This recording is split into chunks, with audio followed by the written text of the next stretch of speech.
Hello everyone, आशा है आप सब अच्छे होंगे। आज हम कक्षा 3 हिंदी का पाठ 11 जो कि है एक जादुई पिटारा, इसे पढ़ेंगे, समझेंगे और इसके प्रश्न उत्तर करेंगे। तो बच्चों, पिटारा क्या होता है? पिटारा होता है एक बक्सा जिसमें बहुत सारी चीज़ें भरी होती हैं, अलग अलग तरह की चीज़ें। ठीक है, तो यहाँ भी एक पिटारा है जिसको जादुई पिटारा बोला गया है। क्यों? क्योंकि इसमें भी एक चीज़ है। ठीक है, इसमें से एक चीज़ निकली, उस चीज़ के अंदर से दूसरी चीज़, फिर उस चीज़ के अंदर से एक और चीज़, इस तरीके से निकलती गई। तो इसीलिए इस बक्से को क्या बोला गया है? जादुई पिटारा। तो चलिए, सबसे पहले हम इस कविता को पढ़ेंगे और फिर इसे समझेंगे। शुरू करते हैं।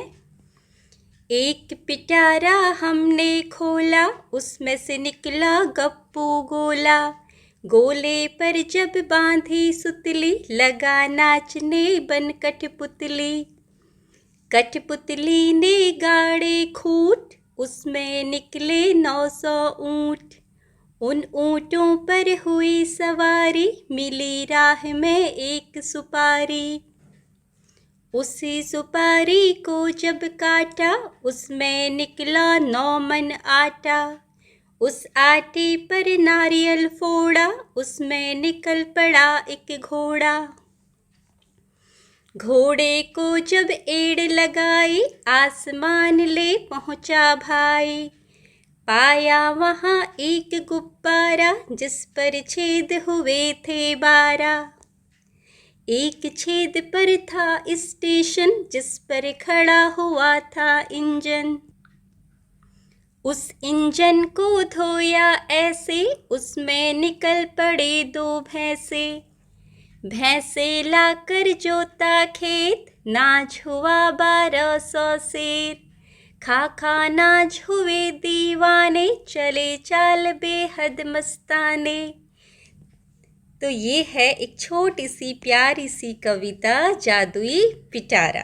ठीक है, आशा है आपको ये कविता पसंद आई होगी। एक जादुई पिटारा। चलिए अब इस कविता का अर्थ समझते हैं। एक पिटारा हमने खोला। तो यहाँ पर आपकी तरह 2 बच्चे हैं, वो बोलते हैं कि हमने एक पिटारा खोला, एक बक्से को खोला, उसमें से निकला गप्पू गोला। और उसके अंदर से क्या निकला? गप्पू गोला। तो आपको जो ये गोल गोल सी चीज़ दिखाई दे रही है यहाँ पर, ठीक है, इसको इन्होंने बच्चे बोल रहे हैं गप्पू गोला। इसका नाम है गप्पू गोला। गोले पर जब बांधी सुतली, बच्चे बोल रहे हैं फिर जब हमने इस गोले पर एक सुतली बांधी, सुतली मतलब धागा, इस गोले के ऊपर एक धागा बांधा, लगा नाचने बन कठपुतली। तो ये कठपुतली बनकर नाचने लगा। आपने देखा होगा कठपुतली के खेल में जो कठपुतली होती है उसके ऊपर धागा बंधा रहता है, धागे से वो नाचती है। उसी तरीके से जैसे ही हमने इसके ऊपर धागा बांधा गप्पू गोले के ऊपर, तो ये भी कठपुतली की तरह नाचने लगा।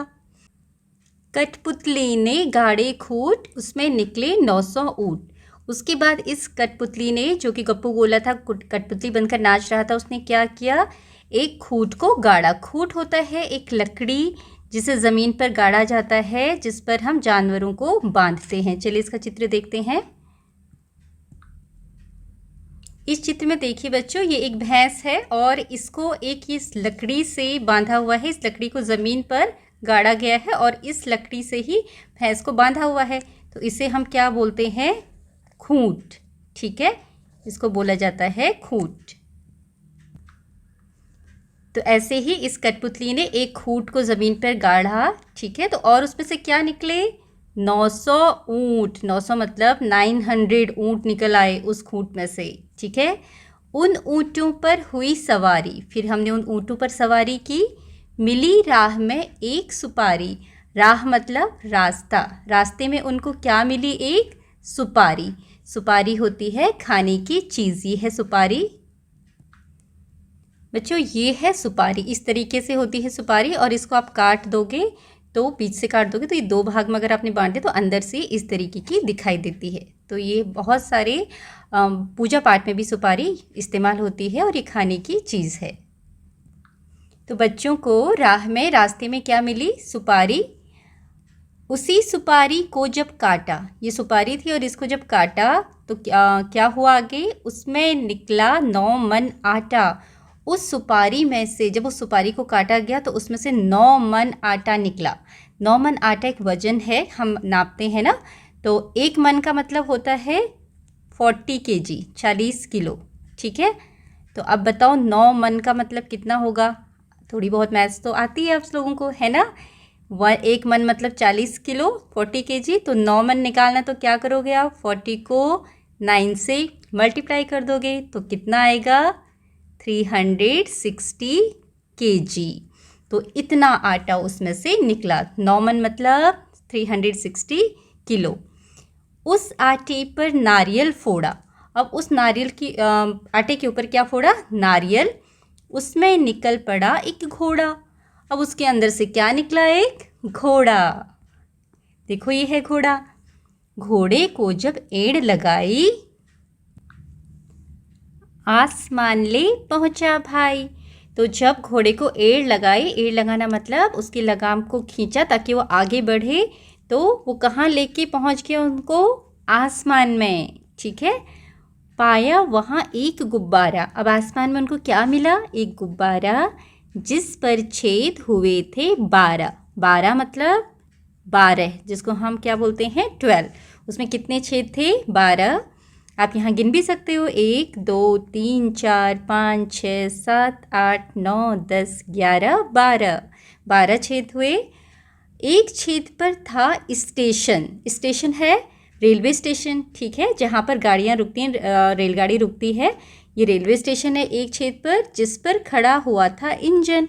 वहाँ पर क्या खड़ा था, एक इंजन। उस इंजन को धोया ऐसे, उसमें निकल पड़े 2 भैंसे। ये देखो, भैंस एक होता है तो भैंस बोलते हैं, और 2 हैं तो भैंसे। ठीक है, बहुवचन। भैंसे लाकर जोता खेत, नाज हुआ 1200 सेर। तो उन भैंसों को लाकर किसान ने अपने खेतों को जोता। क्या, खेतों को जोतने के लिए किसान को भैंसों की ज़रूरत होती है। बैल भी इस्तेमाल होते हैं खेतों को जोतने के लिए। तो किसान ने जब उन भैंसों की मदद से खेत को जोता तो वहाँ पर क्या हुआ, नाज। नाज बोलते हैं अनाज को, अनाज को नाज बोला गया है यहाँ पर। और वो कितना हुआ, 1200 शेर। ये भी वजन है, 1200 शेर। खा खा नाज हुए दीवाने, चले चाल बेहद मस्ताने। और उस अनाज को खाकर सब क्या हो गए, दीवाने हो गए, बड़े खुश हो गए। और कैसे चलने लगे, मस्ती में चलने लगे, बेहद मस्त होकर चलने लगे। सोचिए और लिखिए। पहला प्रश्न है, कविता के अनुसार पिटारा जब खोला गया तो उसमें से क्या क्या निकला। तो बच्चों, पूरी कविता में बहुत सारी चीज़ें बताई गई हैं, पिटारे में से क्या क्या निकली। तो आप अपना उत्तर इस तरीके से लिख सकते हैं, कविता के अनुसार पिटारा जब खोला गया तो उसमें से गोला, कठपुतली, सुपारी, ऊंट, नारियल, आटा, घोड़ा, गुब्बारा, इंजन और भैंसे निकले। ठीक है। दूसरा प्रश्न है, कविता में गिनती के कौन कौन से अंक आए हैं, ढूंढकर लिखिए। तो कविता में देखिए गिनती वाले कौन कौन से अंक इसमें मिले हैं। सबसे पहले एक पिटारा हमने खोला, तो 1, ठीक है, एक पिटारा हमने खोला। उसके बाद नीचे है यहाँ पर 900, ठीक है, ये हो गया आपका 900। उसके बाद एक तो हमने लिख दिया, और आगे है, आगे देखिए और कहाँ पर मिलता है आपको शब्द। एक तो बहुत बार हो गया है 12, यहाँ पर आया 12, 12। फिर है इंजन, भैंसें, कितनी भैंसें, 2, 2 है, यहाँ पर 2 लिखा हुआ है। उसके बाद 1200 शेर, 1200, ठीक है। और आगे 9 मन भी है, एक जगह आपको 9 मन भी दिया हुआ है, यहाँ पर 9 मन, तो 9। तो इन शब्दों को बताया गया है कविता में। तो आप ये संख्या यहाँ पर लिखेंगे 9, 12, 900, 1201 2। अगला प्रश्न है 9 मन आटा किस में निकला। तो 9 मन आटा सुपारी में से निकला था, तो यही आप यहाँ पर लिखेंगे 9 मन आटा सुपारी में निकला। इस तरह से आप अपना उत्तर लिखेंगे 9 मन आटा सुपारी में निकला। अगला प्रश्न है किसान खेतों को जोतने के लिए किसका सहारा लेते हैं। इस कविता में दिखाया गया है किसान ने अपने खेतों को जोतने के लिए भैंसों का सहारा लिया। वैसे बैल भी इस्तेमाल होते हैं खेतों को जोतने के लिए, तो लेकिन हम इसमें कविता के हिसाब से लिखेंगे कि किसान ने खेतों को जोतने के लिए भैंसों का सहारा लेते हैं। ठीक है, इस कविता में किसान भैंसों का सहारा लेते हैं। तो इस प्रकार आप अपना उत्तर लिखेंगे किसान खेतों को जोतने के लिए भैंसों का सहारा लेते हैं। अगला है खोजिए और लिखिए। नीचे लिखे शब्दों के तुक मिलाने वाले शब्द कविता से ढूंढकर लिखिए। तो बच्चों, तुक वाले शब्द वो होते हैं जिनको बोलते समय आपको आखिरी की जो उनकी आवाज़ होती है शब्दों की वो एक जैसी लगे। जैसे कल बल, आखिरी में कैसी आवाज़ आ रही है, ल, है ना, कल बल। मेरा, तेरा, रा।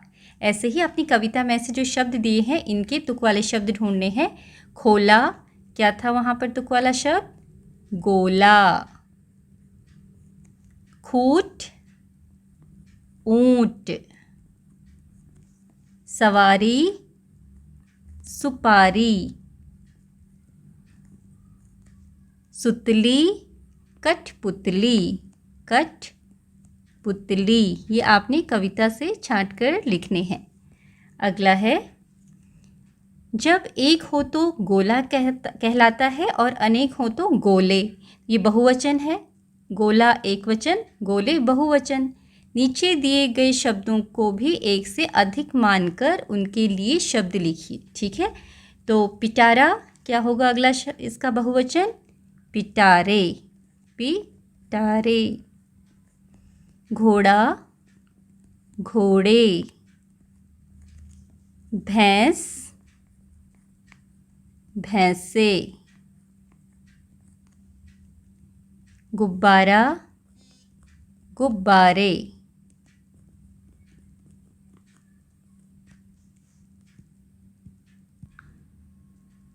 अगला है नीचे दिए चित्रों को पहचानते हुए खेलों के नामों के साथ उनका मिलान कीजिए। तो ये तो सभी बच्चों को आते होंगे। कौन से खेल का नाम क्या है, तो पहला सबसे पहले क्या है जिसमें रस्सी कूदी जा रही है, रस्सी कूदने का खेल। दूसरा जादूगर दिख रहा है यहाँ पर, तो जादूगर का खेल। ये है कठपुतली का खेल। आगे बढ़ते हैं। कविता के आधार पर पंक्तियों का उचित मिलान कीजिए। ये आपको कविता के हिसाब से करने हैं। गोले पर जब बांधी सुतली, क्या था आगे, लगा नाचने बन कठपुतली।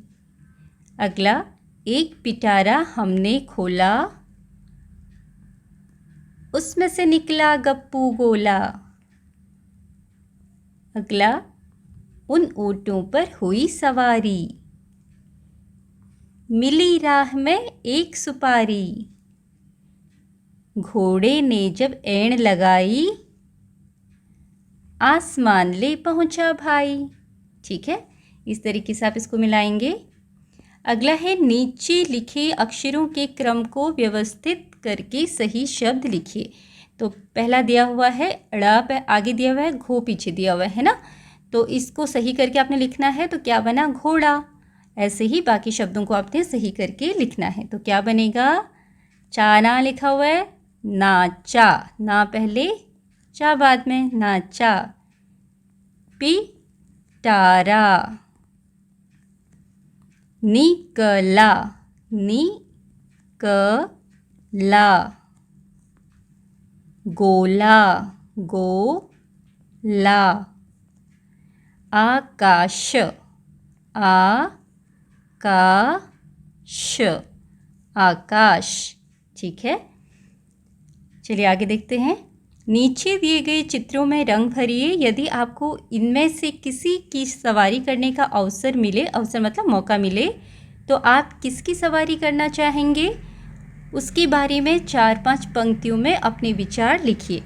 तो बच्चों आपको बताना है कि पहले तो आपने इन दोनों में चित्र में रंग भरना है, उसके बाद बताना है कि कभी आपको मौका मिले कि इनकी सवारी करनी है तो आप किस में सवारी करना चाहोगे वो आप बताएंगे और उसके बारे में लिखना है आपने। मान लीजिए आपको ऊँट में सवारी करने का मन कर रहा है तो आप ऊँट के बारे में लिखेंगे। ऊँट एक पालतू जानवर है, ऊँट की गर्दन बहुत ऊंची होती है, ऊँट के पीठ पर कुबड़ होता है, ऊँट रेगिस्तान में पाया जाता है, ऊँट बहुत दिनों तक पानी पिए बिना रह सकता है। ठीक है, तो इस तरीके से आप इसके बारे में पंक्तियाँ लिखेंगे। ऐसे घोड़े के बारे में आप लिख सकते हैं कि घोड़ा एक पालतू जानवर है, घोड़ा बहुत तेज़ दौड़ता है, घोड़ा घास खाता है। ठीक है, घोड़ा सवारी के काम आता है, घोड़ा सामान ले जाने के काम भी आता है। इस तरीके से आप और भी पंक्तियाँ यहाँ पर लिख सकते हैं। अगला है, नीचे जादुई पिटारे का एक चित्र दिया गया है, उसमें अपनी पसंद के रंग भरिए। आप भी अपना एक जादुई पिटारा बनाइए और बताइए कि आप उसमें क्या क्या रखना चाहेंगे। तो पहले बच्चों आपको इसमें रंग भरना है, कलर करना है। उसके बाद आपने यहाँ पर अपने जादुई पिटारे के बारे में बताना है कि अगर आप अपना जादुई पिटारा बनाओगे तो आप उसमें क्या क्या चीज़ें रखेंगी। तो ये आप अपने हिसाब से करेंगे कि आपको जो भी चीज़ें पसंद हैं वो आप अपने जादुई पिटारे में लिखेंगे। ठीक है, कि आपको क्या क्या रखना है। अगला है, मेरी कलाकारी। नीचे दिए गए चित्रों में तीलियों वाले पुतले दिखाए गए हैं। आप भी अपनी पसंद के फल, फूल, साग, पशु पक्षियों व जानवरों के पुतले तैयार कीजिए। कठपुतलियों का एक पिटारा तैयार करने में अपने शिक्षक को सहयोग दीजिए। तो बच्चों इस तरीके से आप भी कठपुतली बना सकते हैं, अलग अलग चीज़ों की, फल के, फूलों की, साग सब्जियों के, पशुओं के, पक्षियों के, और उसमें सुंदर सुंदर रंग भर कर तैयार करके आप अपनी टीचर की हेल्प कर सकते हैं जादुई पिटारा बनाने में। ठीक है, अगला है, तुम्हें कौन सा मौसम पसंद है, गर्मी या सर्दी। तो देखो ये दूसरा बच्चा पहले वाले बच्चे से पूछ रहा है तुम्हें कौन सा मौसम पसंद है। तो ये बच्चा क्या बोलता है, जिससे प्रश्न पूछा गया है, दोनों पसंद हैं। तो वो बोलता है वह कैसे कैसे तुम्हें दोनों पसंद है। तो ये बच्चा क्या बोलता है, गर्मी में सर्दी और सर्दी में गर्मी। मुझे गर्मियों में सर्दी पसंद है और सर्दी में गर्मी पसंद है। ये तो एक जोक हो गया है ना। तो इस तरीके से हमारा ये पाठ पूरा होता है। आशा है आपको ये पाठ समझ में आया होगा। Thank you for watching.